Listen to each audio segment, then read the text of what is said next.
Welcome to Technado with Don Pizzette, featuring sysadmin expert Don Pizzette, security specialist Daniel Lowry, and Peter. Hello and welcome to Technado with Don Pizzette. I'm your host, Peter Van Rysdam, and we're joined back live again by Don Pizzette. Don, how you doing? I am doing great. Glad to be back on the show. You know, I had to miss yesterday or last week because of a couple of meetings, but glad to be done with the meetings and back onto the Technado where I can have some fun. Need to get your priorities straight. And Daniel, how you doing today? Trying not to use the word jankum. It's very difficult. It's easier to just make the noises, but then go over the noises now. Oh, I don't know if you, Don, last week we got the noises back. We have some sounds back. Yeah, it takes a little bit of... It's like a real Technado again. Yeah, I have to go over here and then... Wow, it's an optimized system, that isn't button, this is default, and it takes a really long time, but... yeah. Oh, there it is. Yeah. I don't know how to stop it. If I hit that again... It just keeps Does it just start over? Yeah. Okay. I think that's exact. I don't think I'm hearing the soundboard. I think I just hear it Yeah, that's our actual... on the internet. Our actual listeners. Yeah. And welcome. I picked the longest sound. Still going. All right. Oh, there we go. It's Yeah. over. So we can move on to our first article of a lot of news to get to this week. Some interesting stuff. This one's from techradar.pro or .com. Oh, it says techradar.pro on the top on the header, but it's techradar.com from the people at techradar.pro. There we go. Yeah, .probe. .org. Because this is a probe-based article. Mars probe running Windows 98 receives software update after 2 decades. And so this is obviously a probe that went into space a long time ago, because if it's at Mars, so Correct. probably went with the latest and greatest. But here's my question.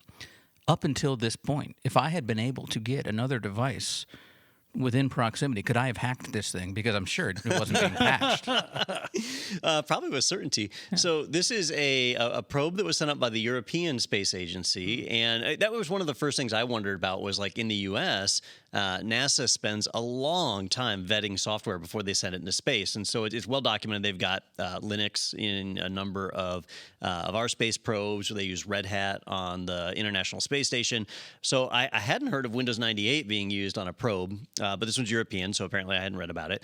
But you know, Windows 98, it has not been supported for quite some time. They never say if it's Windows 98 SE or not. So this could really be a very early version of it, which means definitely hackable, but it likely doesn't have any network connectivity. So it's designed to basically study planets. I think it was Mars that it was studying, and basically sending back seismic and not geographic, whatever the rock data is, so they could study the crust of the planet and all. Geologic, there we go. Yeah. But for 19 years, they've had the little alert that says you need to update. Restart your computer. Yeah, but they're like, it'll restart, and we can't do that while it's orbiting. So that's a real challenge they had, you know. So they were dealing with some storage. They wanted to update some software, and they were able to push that update out over the internet. Now, this is not a Windows 98 update. They were updating their software running on Windows 98, but it does show how legacy software has a tendency to hang around. And what's interesting is, like, you know how we always talk about, you got to buy this new thing and you got to buy that new thing because the old and busted crap just, like, dies on you after so much time. You can't rely on that. How long has this thing been up in Mars? And the spinning disk, I assume, which is installed on, is still spinning, reading, writing, and doing the things that we say that they will die over, and yet here it is, still rocking and rolling. You know, we've got an article later on Adobe, and I saw a comment in one of the forums that was talking about Acrobat Reader that I thought would kind of align with this, where they said Acrobat Reader 5 was 10 megabytes in size, and it read PDFs. Right. Acrobat Reader 21, or whatever the current version is over 300 megabytes in size, and it reads PDFs. So, like, functionally, it doesn't really deviate from its original purpose. But they bolted on all the cloud stuff and the DocuSign and all the other things that are built into Acrobat now. And that bloat is not necessarily a good thing. Yeah. The original version did what it did really well. And that's how these probes are. They're built with, like, the minimum amount of functionality possible, which is why it's kind of surprising they used Windows 98 at all, because Windows does not lend itself to being shrunk down. Yeah, does it need a graphical user interface? Does it need, you know, all that kind of stuff? And even, I mean, because like we said, there's Linux out there, and Linux has been around for, I mean, I've heard how of long ago did this go up? It said 19 years. 19 years? So 03. Since 03. Oh, so yeah, Linux has been around plenty of that time. I'm surprised it didn't go that way, because when you read about how, we were storing all these files and we don't need that anymore, so we can update our software and it can do more and better. It's like, what made you go with Windows at that point in time and not Linux for the small size and the speed? And Well, Jurassic Park used staying Unix. They did. They did. But if you were to rewind to 2003, Linux was not where it is today. No, right? but it was still running a lot of servers at the time, though. I Right. would disagree. I think back then, BSD had a bigger presence. Okay, and so it was out there. You still had SCO Unix and Yeah. solutions like that were in use. Solaris was still a thing in 2003. Yeah. But aren't So you saying that NASA would have been using Linux at that time? I'm not entirely sure if they would have. Because remember, Linux came out in its current form, like in 1992, 1991. I think, yeah. So you're really just over that 10-year mark when you get to 2002, 2003, when this probe went up. I don't know. And I think back to like my experience in the IT field back then, Linux was just not widely accepted at that time. Yeah, I want to see what kind of computer is on the Voyager probe, because that's the one that went out In the Forever 70s. ago. Yeah. And it's that's been out. out there for a hot minute. Yeah. V'ger. V'ger, They've had to send up new punch cards that chase it down. And You like how I exposed to the fact that I'm a huge nerd? Like every now and then, I'll say things like V'ger. Yeah, and that takes commitment too, because that means you watched I Star sure Trek: as The hell Motion did. Picture. More than once. More than once. Yep, That's I a have to. great flick. But the V'ger twist ending, which we're ruining for everybody, this 40-year-old movie. All the 19-year-olds that are listening are like, what the hell is this V'ger thing he's talking about? Yeah. Yeah, it wasn't as shocking as like I See Dead People. Yeah. No, it wasn't. But it was still good. They should let M. Night Shyamalan redo Star Trek: The Motion Picture. Yeah, I'm down. They got the people that live in space instead of the woods. this says the total number of words among the 6 computers is about 32K. It's words? Does that make sense? I don't know what that means. 18-bit. So words seems like it's a programming thing, Yeah, the computer like command a D system word, or like CCS. a double word. It's the size of a like a data type. Okay. Right. Yeah, it says it's 2 18-bit word interrupt type processors with 4096 words each of non-volatile plated wire memory. This is pretty tight. And right now it's brushing past Uranus on the way into deep space. I bet Bill Gates has got 2 middle fingers up right now going, remember that time we like released Windows 98 and it blue screened on us? Eat that. Yeah, it has stayed online for quite some time. All right, well, let's stay in the hardware world with an even more confusing article from tomshardware.com. See if you can follow me on this one, because I'm reading it and I can't follow. Rocket 4 plus Destroyer 2 arrives with 64 terabytes of PCIe 4.0 storage. What $16,000 worth of high-speed storage looks like. So we need to break down that first part where I said Rocket 4 plus Destroyer 2.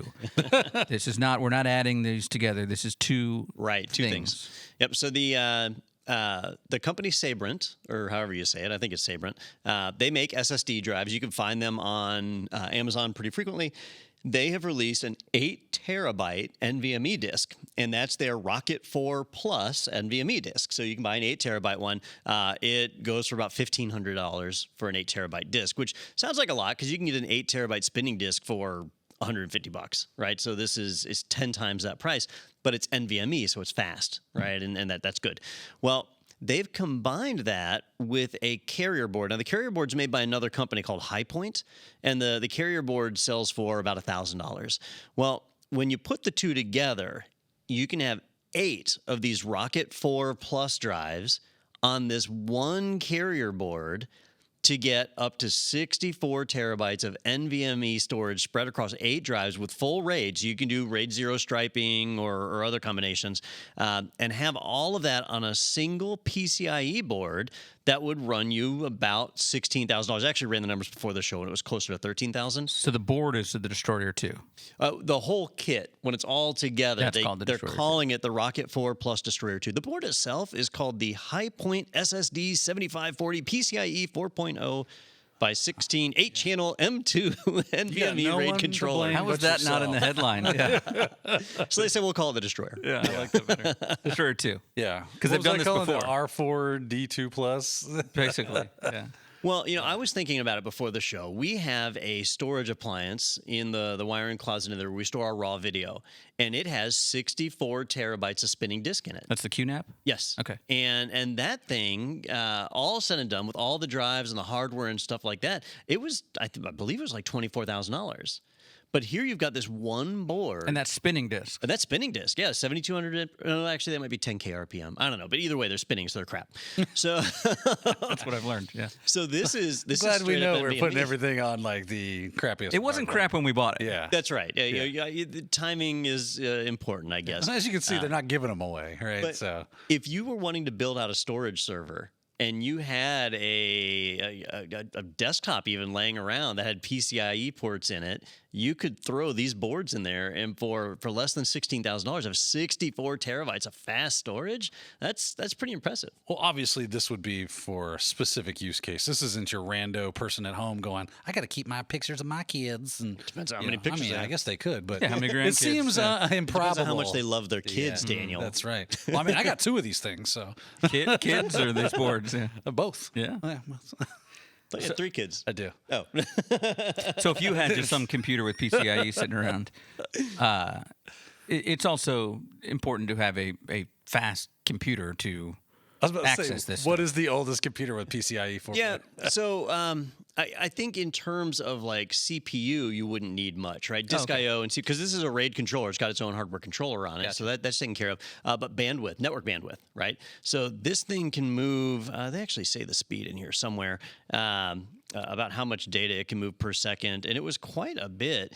Normally you're kind of limited by SATA controllers to 6 gigabit Man, per second. that's the I stuff screwed this that one I up. never remember. Yeah. I'll cheat and say 6 gigs per second and leave the true unit of measure off. There you go. But this one was able to move something like 16 and a half, which means you could easily exceed the bandwidth of your network adapter. So you'd need like a 40 gig network adapter connected to be able to actually take advantage of this. It's bit because they say like you can get gigabit internet. So here's say the thing: gigabyte. it could be either, right? okay. Because bits and bytes are both units of measurement for the. Yeah, but I thought one is It's just one's Transfer. bigger than other. This one can do 28 gigabytes per second. So this one is actually measured in gigabytes. I stand corrected. Yep. So but Stay you're in your right. lane, bro. Well, It's not you are right, computers. though. Network bandwidth is almost always measured in bit, bits. Storage Suck it, Daniel. is a little different. Don't make me get to jank them out. This is the like real Dad show being like, starts. well, "You're both right." I don't want to fight. yeah.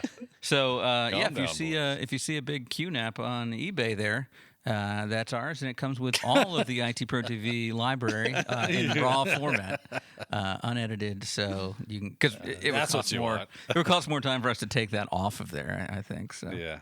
Yeah. Or with a big magnet, I guess we could do that. That will do the trick. But I'm going to go ahead and just read that headline one more time here.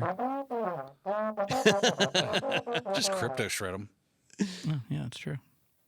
I don't think we'll get as much money for him. No, well, with crypto, all the files will be there, but they're encrypted and you can't access them. What was So that? you just delete them. I see. What was that Bitcoin alternative that instead of proof of stake, it was proof of storage? Oh, heck, I don't know. What was that? It was kind of. Monero, Ethereum, No, it was because those are all Dogecoin. Those are all Legitimate? proof of work. Yeah. No, none. Of I them don't are know. legitimate. I'm just starting to throw names out. Huh. I gotta remember it. It was really Monkey popular for coin. a year or two, and people were buying up hard drives like crazy. And then they realized, wow, no value in this whatsoever, and it kind of went away. Yeah, I heard it called like the crypto winter or something now. Crypto winter. We're dealing Crypto winter is coming. with. It's so cold with no heat in my house because all my money is in My crypto. board apes. My board apes.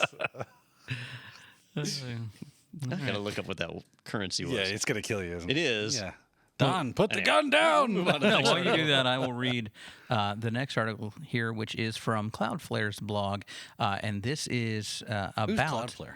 Well, it's about the great Cloudflare outage of June 21st, 2022. I have 20 goodness. pieces of Cloudflare. Do you really? Wow. Oh, if you just want to do the bare minimum, is the then minimum. that's Yeah, that's right. that's up to you. That's up to you. People like Daniel here, he's got 40 pieces of Cloudflare. Just saying. Yeah, but so great headline there from the Cloudflare blog, Cloudflare Outage of June 21st, 2022. So does this explain actually what happened? Because this was something that people were talking. Did you see how long that article was? I was looking for the thing that says read time, 45 minutes. Oh, wow. Yeah. So, and there's charts and graphs and everything. So I love Cloudflare. Wait, let me back up here a little bit. I do not use Cloudflare for any thing. It's not your CD. Period. Right. So let me put that out there. So I literally do not give them a single dollar or use them for anything. I love not using Cloudflare. Yeah. I love that when they have an outage, they are totally open book about it. Like they really do. They tell you everything about the outage, what happened, and they give you as little or as much detail as you want. So you could just read the first couple of paragraphs and get everything that you want. Yeah. But if you really want to learn and go further into it, they lay it all out and explain the fault of it. And so in this case, Cloudflare had an outage. And if you're not familiar with Cloudflare, well, if you're listening to the show, you probably are. But they're kind of a middleman that sits in between web services and their customers. And they have denial of service protection. That's kind of what they started with, but they also do edge caching, so they can cache copies of your data really close to your customers all over the world. So they've got thousands of servers spread across hundreds of points of presence that are all over the planet. And a huge portion of the internet services that we use actually use Cloudflare for their services. So when Cloudflare has an outage, it affects some big names. I think they rattled off a few in the article, but it's stuff that we use on a regular basis. Here's a list of the people we screwed up that. Yeah. And so when they have an outage, it's pretty visible. Well, what happened was they were rolling an update out onto their system. Now they have multiple types of data centers, and they've been kind of evolving and creating some new ones that are even more redundant than ever before. The problem is they were rolling a change out, and they tested it on what they consider their normal data centers. They didn't test it on their latest and greatest data centers, which are the ones that carry the most traffic. Yeah. So this is a dough. This is a dough. Yeah. So when they started rolling the update out, for the first hour, everything was fine until they hit the first of their latest and greatest data centers, and then it hit the fan. Like, I mean, they just straight up outage. Really big problem. Because when you're the biggest CDN in the world, that's what happens. That's right. Now, in this case, it was a problem with advertising BGP routes. And so their primary data centers are behind these redundant switch arrays. And the switching arrays, which are actually like routers, so there's layer 3 switching. And those routers stopped advertising the BGP networks that were on the back end, which made it where the network engineers couldn't get into the equipment. And they had backup plans and other things that they put in place. They were able to recover, but it ultimately took them about an hour and a half to get back online. And it was because it's definitely a dough. Like they tested on some systems, but they didn't test on all the variations that they have. And so they were very clear about that. The article is a great read. If What's funny is they said, we're doing this to increase speed and so, effectiveness and all this stuff. And it's like, now that's what I call ironic. Yeah. We were able to make this error extremely fast. Yeah, man, it was killing it. Yeah. And they even, it's almost like they jokingly mentioned in there here, like, you know, we were trying to make things better, and obviously we fell short of that. Yeah. so here's your outage. I mean, are they this open about this stuff because there's not someone else that can just swoop in and, you could say, well, screw them, I'm switching over to No, X. They're this. Well, it would be hard for somebody else to take their place because they really have invested heavily in that infrastructure. But like Amazon could potentially do it. I believe that the reason Cloudflare is so open about this is that they've got some really nefarious customers. Some really evil stuff happens behind Cloudflare services. But Cloudflare takes the stance of saying, "Hey, we provide a service." We don't, we're not the gatekeeper of what's okay and what's not. It's up to you to be responsible and not do the wrong thing. So they've been accused over the years of like supporting white supremacist organizations and human trafficking and so on, because anybody can bring up a website with whatever they want and sign up for Cloudflare, stick it behind a Cloudflare server. And it's kind of hidden. And now they can say, oh, Cloudflare supports this by just... Right. Yeah. And so Cloudflare has really tried to stay away from that. To say, to distance themselves from that potential side of the customer. Yeah. And so by being really open about everything else, they're basically saying like, look how transparent we are. We're not doing anything evil. We're a good company, even though our customers might be really, really nasty. Now, Right. that being said, tons of legitimate companies are behind Cloudflare. So Yeah. But if you've got bad They people, they like- rattled a whole list of them off. yeah. But if you've got bad people like white supremacists or the Taliban or Google, using your service, Right. that's If they just start, as bad. I mean, I'm sure that like, No one caught that. extreme. I was listing Google with white supremacists. that would be interesting. That's funny. They're evil. Indeed. But I was going to say, like, I know that like a lot of terrorist organizations use specific cell phones because they're easy to get their hands on. You're going to start profiling people and going, "Are you a terrorist?" Yeah. So Look at you with your I think that Qualcomm. Cloudflare like has like, we're just a service. It's up to you to be responsible and not do wicked things. We try to tell people that all the time. I was just doing. Chris Ward and I we're doing the COVID 2019, and literally they have to set up rules and say, don't do like criminal activities. Yeah. I mean, it's Don't probably in the use your- terms of service when you Right. sign up. You're Exactly. violating If we it. catch you doing criminal activities, you're done. So you got to kind of like Yep. make that point first. So TechCrunch listed some of the companies that were behind it. So Discord, obviously a big one, if you do chat, gaming online. And when your Discord went down, if you tried to order food, well, unfortunately, it looks like DoorDash was also affected. NordVPN, Feedly, got Register, Buffer, iSpirit, some of these I haven't heard of. All right, so maybe I not. thought Cloudflare was AWS. I would be surprised if Cloudflare didn't use some AWS services. Gotcha. But Cloudflare is an independent organization. Okay. Yeah, because it lists their locations here where they have They're all in their AWS. pop. No, they're probably in the same cities. It's like Yeah. Amsterdam, Atlanta, Ashburn, Chicago, Frankfurt, London. They're Yeah. in the same place. And I know they do have a lot of their own hardware because of the sheer amount of bandwidth. Remember, like AWS and Azure, they bill for that egress traffic. Does AWS have their own CDN? They do, don't they? What is it called? CloudFront. CloudFront. That's what probably it where was. you're- Yes. And boy, if there was a service that sounded like white supremacist, it would be CloudFront, wouldn't it? I mean, yeah, the whitest clouds. Yes. Only those. Last thing. yeah. I'll stop there. Yeah, yes, you should. All right. Well, a nice one that I saw that the day that this happened, and I was like, I'm sure we're not going to cover it on this week's Technado because Don's going to wait till we find out what happened. And it's nice that Yes. we did find a very thorough Yeah. report right It from was. the horse's mouth. This one ties right back to automation testing. Yeah. Perfect. All right, well, let's move on now to an article from bleepingcomputer.com. Adobe Acrobat may block antivirus tools for monitoring PDF files. Is this, was this a tinfoil hat? Oh, this is a tinfoil hat. Oh, man. You ruined it. Man. I thought all of our other things were after, but The moon landing was fake. Paul McCartney's been dead since 1966. Dogs can't see color. 5G causes syphilis. Do you understand that? It's hard to find good hope these days. yeah. Anyway, in our next segment, tinfoil hat time. This is from Bleeping Computer. Yeah, as I said, Adobe Acrobat may block antivirus tools for monitoring PDF files. So why is this tinfoil this hat? a Because we thing? don't know. We don't know for sure if they're doing this. All right, or- so I'll give you the backstory on why I think this one is a bit of tinfoil hat. So years ago now, I don't even remember exactly when, but it was a long time ago, Microsoft stepped in and said, all right, there's all these antivirus products that are out there. And when you install them, a lot of them hurt performance on the system. And so there's a ton of people out there complaining about how slow Windows is, when in reality, it's some of this antivirus software not playing nice with the system. So Microsoft introduced a Windows API for antivirus software to interact with. And it wasn't long. It was after a couple of years where Microsoft said, that's it. If you're an antivirus provider, you have to use our API. You're no longer allowed to directly interact with the kernel and the file system underneath. And so everybody had to switch to use the Windows API. And at the time, there were people who said, this is not good. You know, you're letting Microsoft middleman between your antivirus software and the stuff that it's trying to protect you from.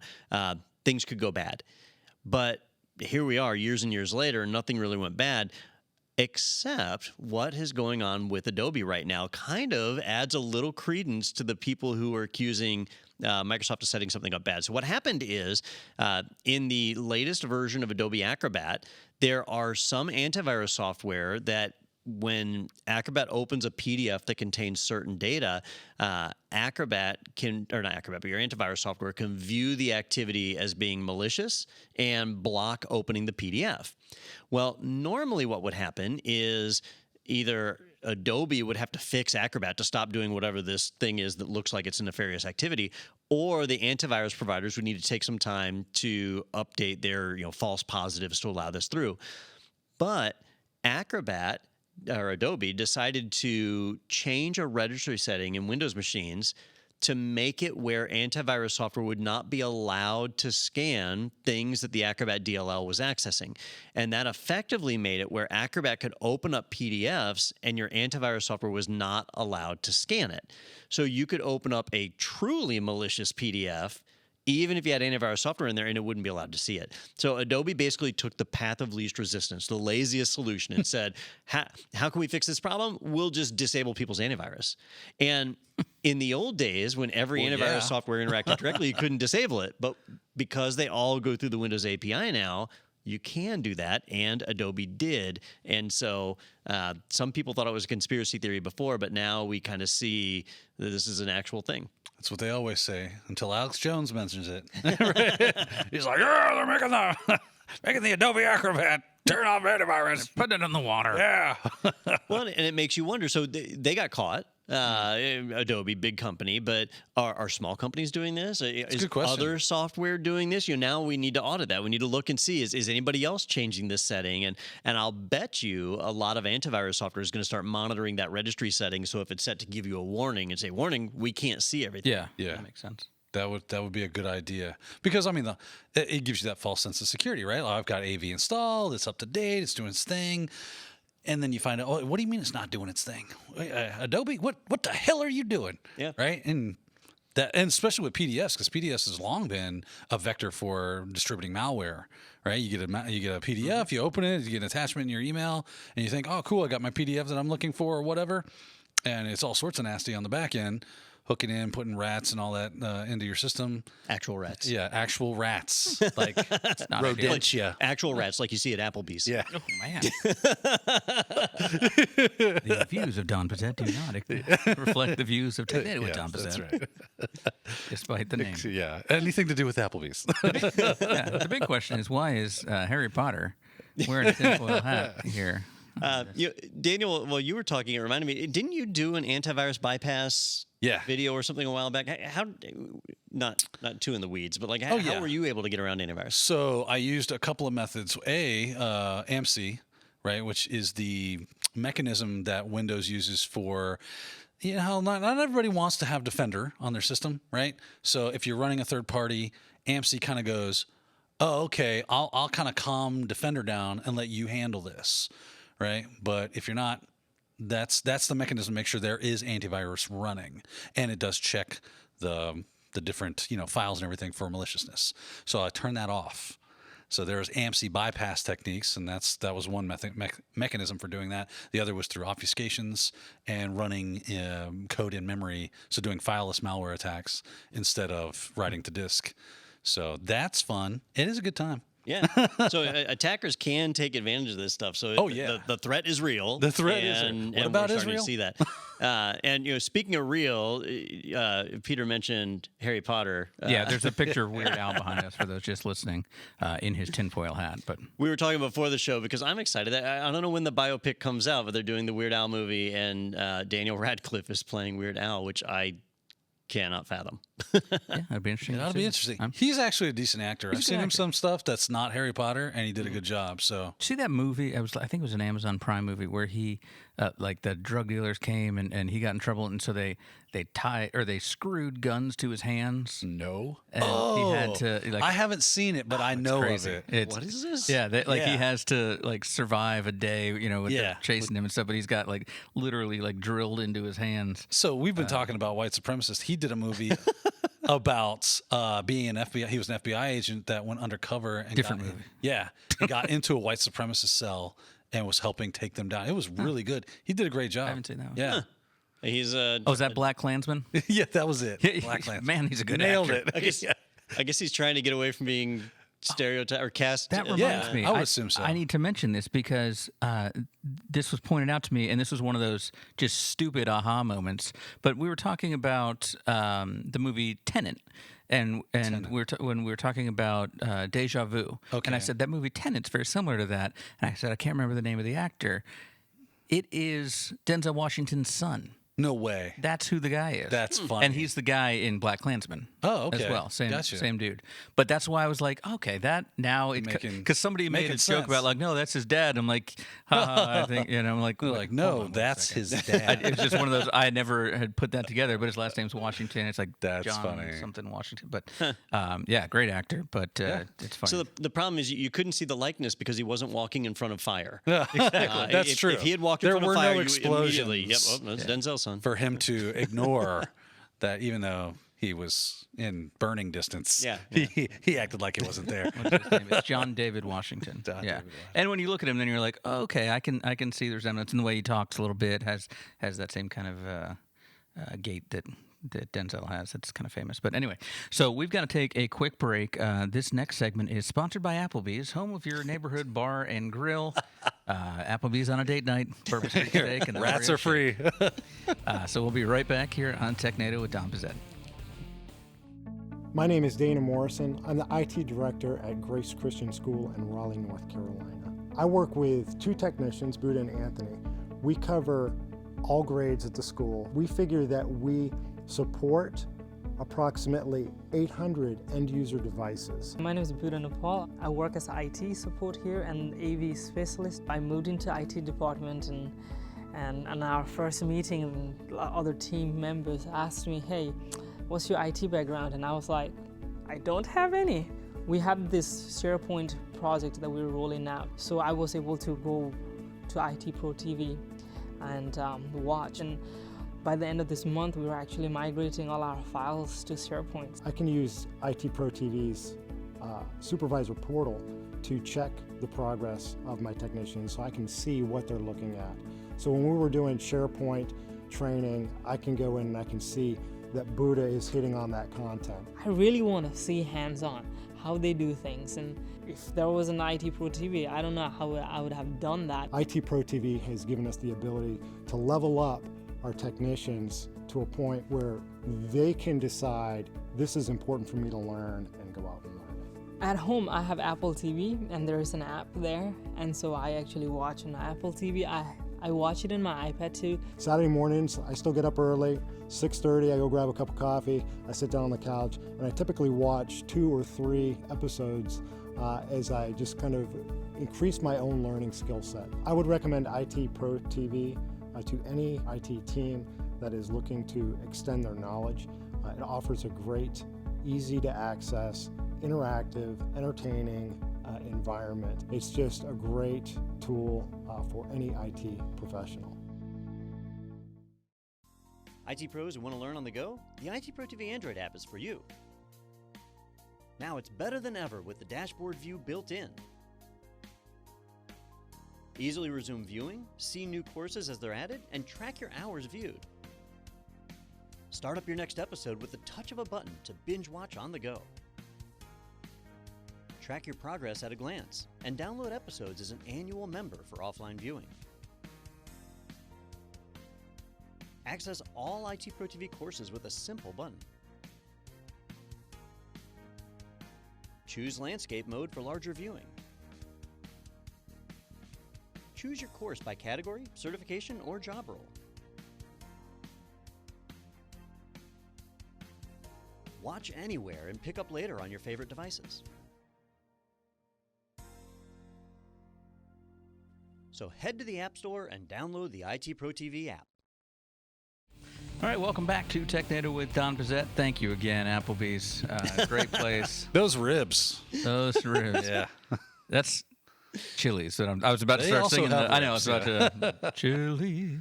That's like the only thing I get at All I- both Chili's and Applebee's is ribs. But all I think of now when I hear that is Austin Powers. Oh, when the yeah. fat bastard. Oh, yeah. I want my baby back. Get in my belly. All right. Let's move on. We've got just a couple more articles to get to, but they are some good ones. Our first one is That Makes No Sense. It make no sense. It make no sense. No, it make no sense. What you talking about, Willis? Yeah, I finally finished that show. he was in It's Always Pacific Sunny. Rim, and he was one of the better characters. What show are we talking about? It's Always Sunny in Philadelphia. it's Always Oh, Sunny. yeah. Yeah. I've Yeah. watched it. Charlie Day. Yeah. All right, this one comes to us from arstechnica.com. Let's see what makes no sense. The M2 MacBook Pro's 256 gig SSD is only about half as fast as the M1 versions. The higher capacity versions of the new MacBook Pro don't seem to be affected. So it's just the 256. But why on earth would they be slower than the M2? So the M1? there's a couple of reasons for it. But first off, Jankum. I hate this headline. I hate this headline because it says it's half as fast. I would like to say that it's twice as slow. So basically what's going on here is that with the M1 MacBook, if you bought it with 256 gigs of storage, and remember, Apple MacBooks are non-upgradable, so you can't increase or decrease the storage after you get it. But if you bought one with 256 gigs of storage, inside, it actually had two 128 gig drives. And then, it just combined them. I don't know if it actually did a stripe or not, but it combined the two, so you ended up with 256 gigs of storage. Well, with the M2 MacBook Pros, now they just have one 256 gig drive in them. The problem there is you get half the bandwidth to it, right? You're down to one disk, and so it operates significantally slower. So it does sound like it is striping if it's doing that. Like you're getting that speed increase because you're writing good point. bits It would of have to do that. Right. Yeah. So, they didn't announce this. I distinctly remember when Tim Cook was up on stage and he was announcing this as being the greatest MacBook Pro you've ever used and the best MacBook Pro to come out this year. He didn't say, by the way, it's the slowest. Half as fast. He would never say slowest. That's not a word. Half as fast as last year's. But it does boil down to that drive configuration. In fact, if you get the 500 gig model or the terabyte model, it's not a problem, because it's back to having more than one disk inside of it. But while it's that one model, the 256 gig, it's actually slower, the slower storage on an M2 model than you had on the M1 model, which is a bit of a black eye for them. That is indeed, because, Apple hardware is known for being the best, right? It is the Cadillac, it is the Lexus, Mercedes, whatever you like. They do have great hardware, but this was probably like an oversight. What do you think? You think this was just like, oh, yeah, that's my bad? I feel like maybe, but they have engineers, some of the best engineers in the world that are designing this stuff, and it seems like they would have tested it out beforehand. But this is a pretty big difference on the 2-disc model. You would get. They had to know that this was going to get noticed. Yeah, right? these how many YouTube channels out there do benchmarking? Exactly. And that's all they do, right? The new thing came out. Let's benchmark it.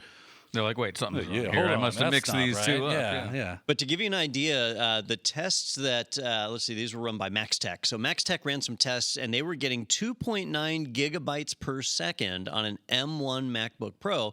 But on the M2 MacBook Pro, they were getting 1.4 gigabytes per second. So Which is it's a little less than half. It is less. Yes. So, Judges?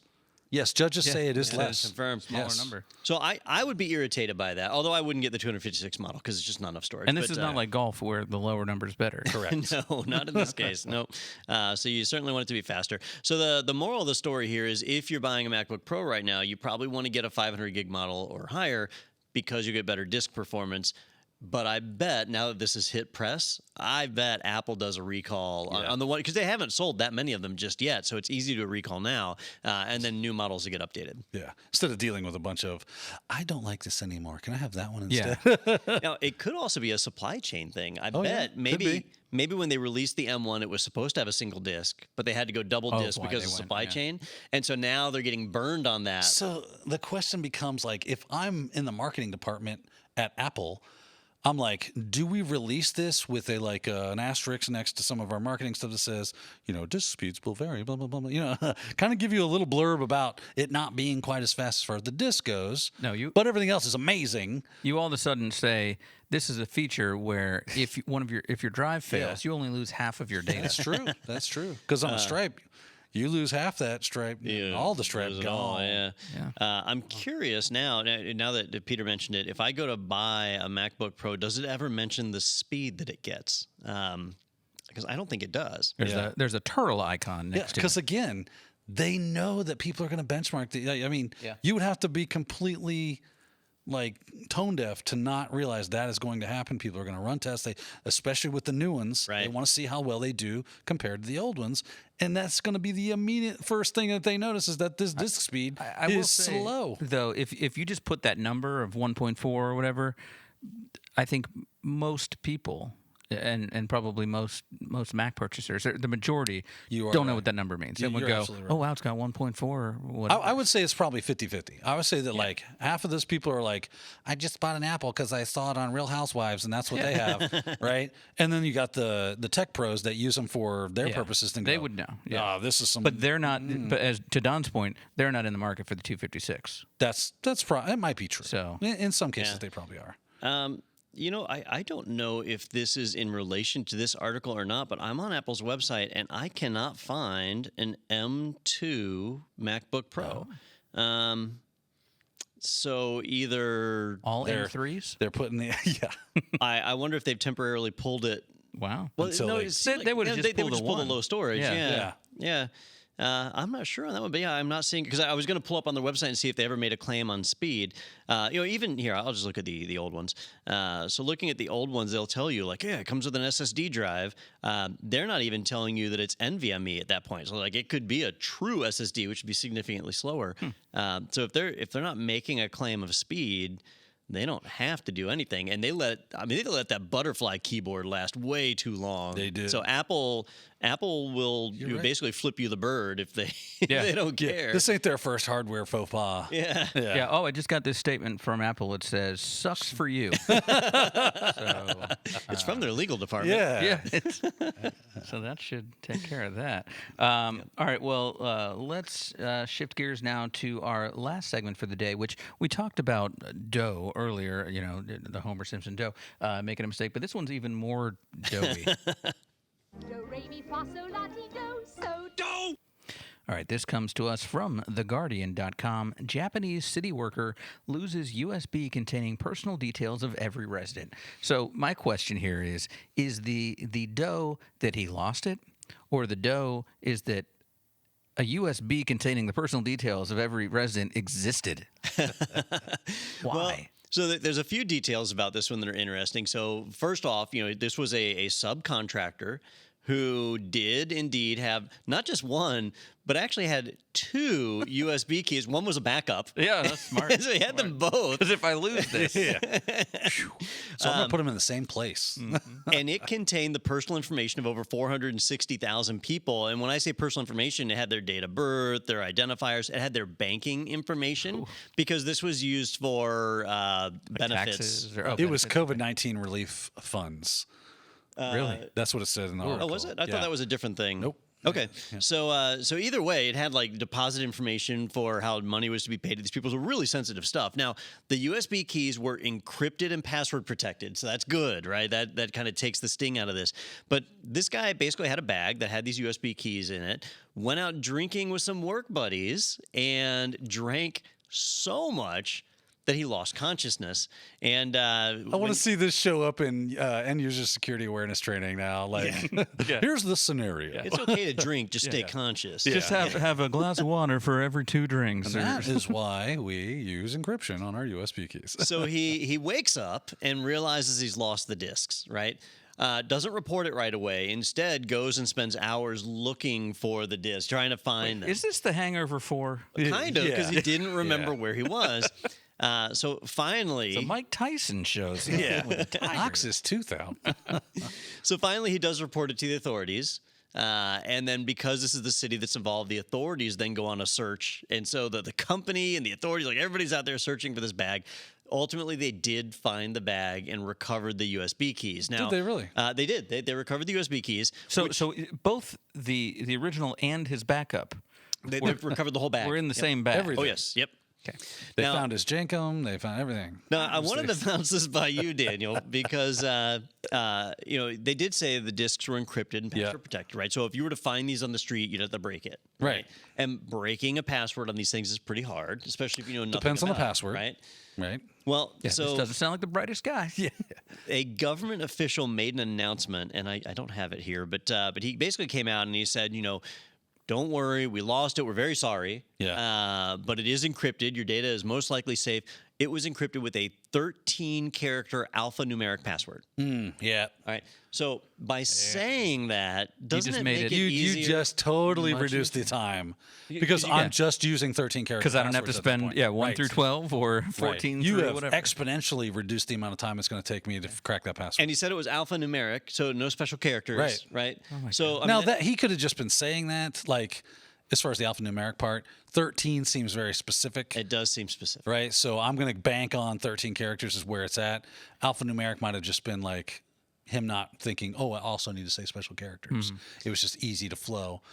But even then, you just turn this into like a couple of, at probably a tops like a couple day job.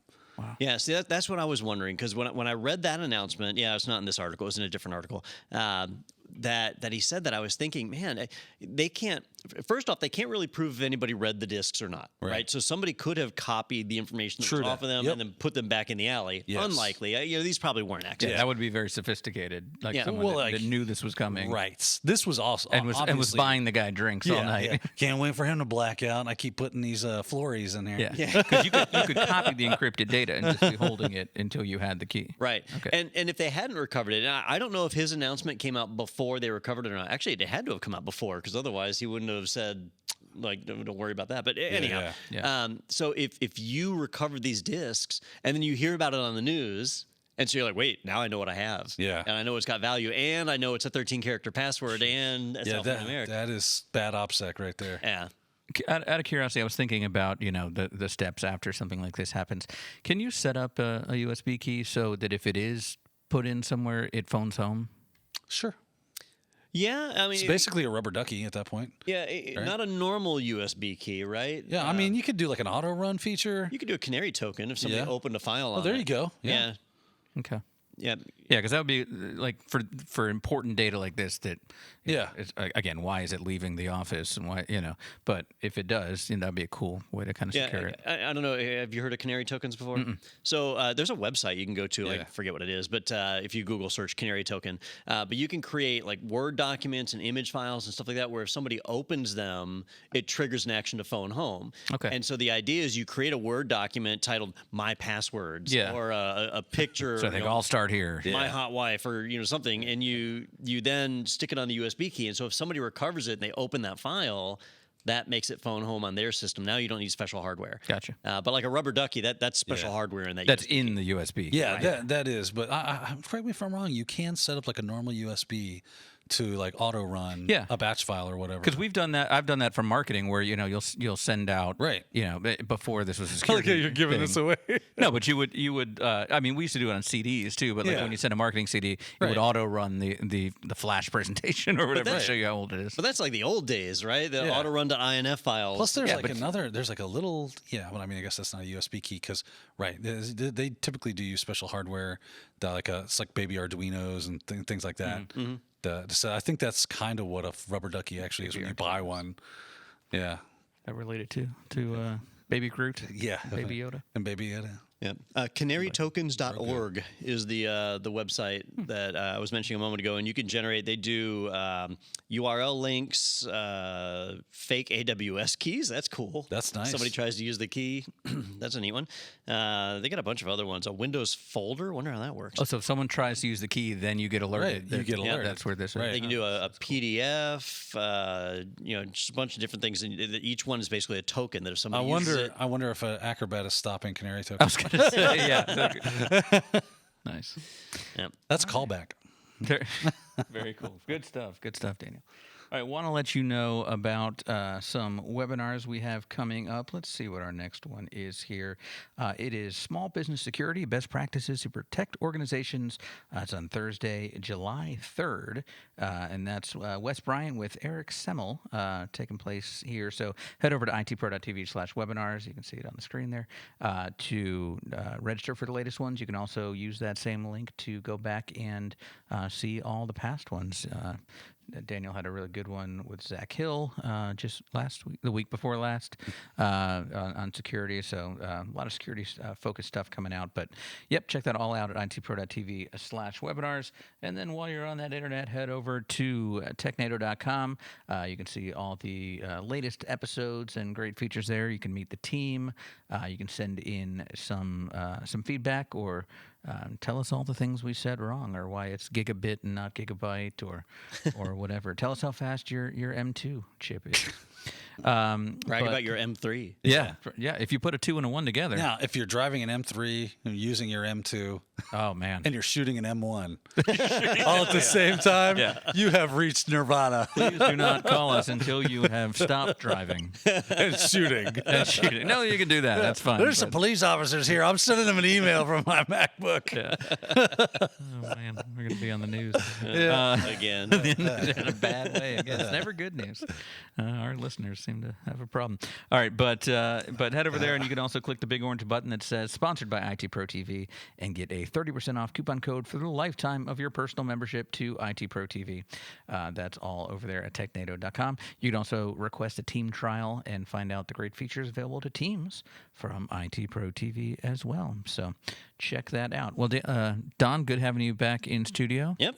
I'll be out next week, but I'm sure we can get like a monkey or something to sit here and not mispronounce. press Oddly enough, we have a monkey scheduled too. Oh, fantastic! That's great.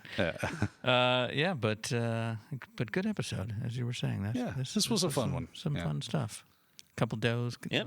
So we're gonna wrap this one up. Head to Applebee's. Yep. Let's do it. It's almost happy hour. Get some of at them your rats. Neighborhood bar and grill. Applebee's got rats. No. We'll see you next week right here on Technado with Don Pizzette.